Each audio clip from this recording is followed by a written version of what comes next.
look at it. So we've got two 17-foot whips, inch or two. Unless I really tighten it down, it's going to stay. And it's got a really sturdy HD tripod. You can see it kind of moving a little bit. So let's go back to the radio. I decided to come out to Cedar Hill State Park in the field, along with my ICOM 7300. I'm at Tank Radio's spot.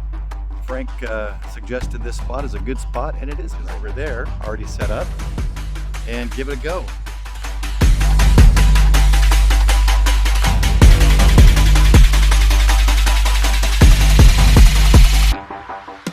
So another thing is the Quirky QRP Mammoth Mat. A nice smooth space, clean space to work on. So